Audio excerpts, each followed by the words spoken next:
कर्ण की मृत्यु के बाद जब कर्ण के पराक्रमी पुत्र से हुआ पांडवों का सामना, क्या कर्ण के पुत्र ने लिया था कर्ण की मौत का बदला? जब कर्ण का वो पुत्र पांडवों के सामने आया तो पांडवों के होश उड़ गए। उसे देखकर भगवान कृष्ण आश्चर्य में पड़ गए। कर्ण का वो पुत्र पराक्रम में कर्ण से कम नहीं था।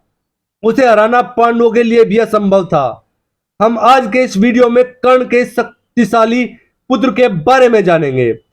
वीडियो में आगे बढ़ने से पहले हमारे चैनल को सब्सक्राइब अवश्य करें तथा बेल आइकन जरूर दबाएं। सूर्यपुत्र कर्ण महाभारत काल के सबसे शक्तिशाली योद्धाओं में से एक है। दिव्य कवच कुंडल के साथ कर्ण का जन्म हुआ था, जिसे किसी भी अस्त्र से भेदा नहीं जा सकता था। भगवान परशुराम से धनुर्विद्या की शिक्षा लेकर कर्ण और भी शक्तिशाली बन गए थे। पांडव पक्ष में ऐसा कोई योद्धा नहीं था जो कर्ण का सामना कर सके। इसलिए कर्ण को मारने के लिए अर्जुन को छल का सहारा लेना पड़ा था। कुरुक्षेत्र में जब कर्ण के हाथ में अस्त्र नहीं था, तब अर्जुन ने छल से कर्ण का वध कर दिया था। यह कहानी तो सब लोग जानते हैं, लेकिन यह बात बहुत कम लोग जानते हैं कि कुरुक्षेत्र युद्ध के बाद कर्ण के पुत्र ने लिया था कर्ण की मौत का बदला। कर्ण की वैशाली नाम की एक पत्नी थी, जो बहुत ही चतुर, चरित्रवान और पतिव्रता थी। कर्ण की तरह वैशाली का जन्म भी एक सूत कुल में हुआ था।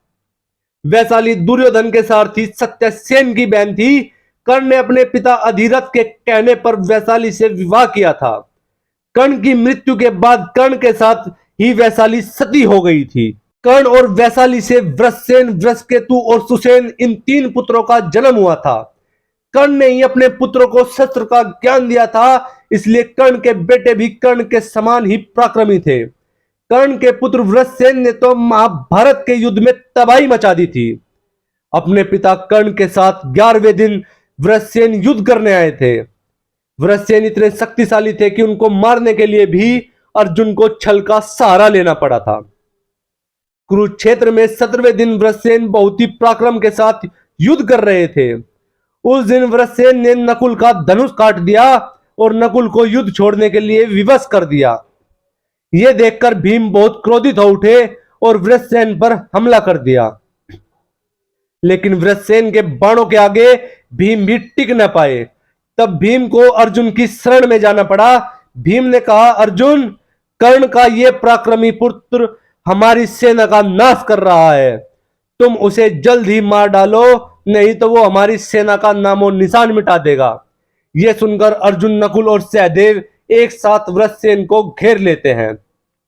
लेकिन वृषसेन इतना शक्तिशाली योद्धा था कि वो तीनों को अपने बाणों से घायल कर देता है। वृषसेन की वीरता को देख सारी कौरव सेना उनकी जय जयकार करने लगती है। बहुत समय तक वृषसेन और अर्जुन में युद्ध हुआ, लेकिन आखिर में अर्जुन ने अपने बाणों से वृषसेन का वध कर दिया। इसी तरह कर्ण के पुत्रों ने महाभारत में अपनी शौर्य को दर्शाया था। जिस पुत्र के बारे में हम वीडियो के शुरुआत में बात कर रहे थे, वो है वृषकेतु। वृषकेतु इस धरती के आखिरी योद्धा थे, जिन्हें ब्रह्मास्त्र, वरुणास्त्र, अग्नियास्त्र का ज्ञान था। वृषकेतु के परिवार के सभी मर चुके थे। वो बहुत दुखी थे। इसके बावजूद उन्होंने कभी भी अपने मन में बदले की भावना नहीं पाली।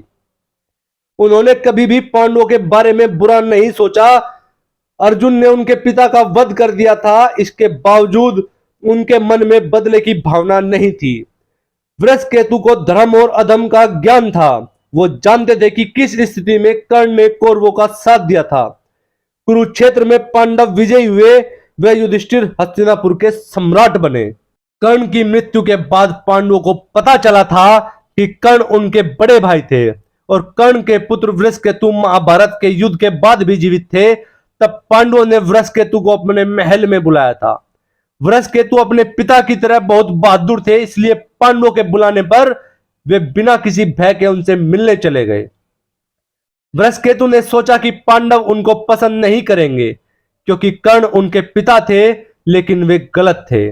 उन्होंने महल में जाकर देखा कि कुंती और पांडव पश्चाताप की अग्नि में झुलस रहे थे। अर्जुन और सभी पांडव खुद को कर्ण का दोषी मान रहे थे। उन्होंने युद्ध में अपने बड़े भाई और उनके पुत्रों का वध किया था। लेकिन वे इस बात से संतुष्ट थे कि उनके भतीजे वृषकेतु अभी तक जीवित थे। वृषकेतु को पांडवों से बहुत प्यार मिला।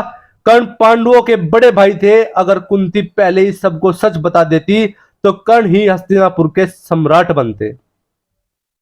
इसलिए कर्ण को सच्ची श्रद्धांजलि देते हुए पांडवों ने वृषकेतु को इंद्रधनुष का राजा बना दिया। वृषकेतु ने धर्मराज युधिष्ठिर की छत्र छाया में काफी साल तक राज किया और वो एक आदर्श राजा साबित हुए। घटोत्कच के पुत्र के साथ वृषकेतु की गहरी दोस्ती थी। दोनों ने एक साथ बहुत युद्ध जीते थे। दोनों ने अपने पराक्रम से भद्रावती की सेना को हराया था और वहां से श्यामकर्ण अश्वों को युधिष्ठिर के अश्वमेध यज्ञ के लिए लाए थे। अर्जुन का साथ देते हुए वृषकेतु बहुत सारे युद्ध जीते थे। युधिष्ठिर के अश्वमेध यज्ञ के साथ अर्जुन और वृषकेतु दोनों ही दिग्विजय के लिए निकले थे और दोनों ने मिलकर सारे राजाओं को परास्त किया था। दोस्तों, इस पर आपकी क्या राय है हमें कमेंट बॉक्स में जरूर बताना। वीडियो आपको पसंद आई हो तो वीडियो को लाइक करें तथा शेयर अवश्य करें और साथ ही चैनल को सब्सक्राइब करना न भूलें। मिलेंगे अगली बार एक और खास जानकारी वाली वीडियो के साथ। तब तक देखते रहिए संपूर्ण ज्ञान का केंद्र स्पिरिचुअल वाइफ टेक।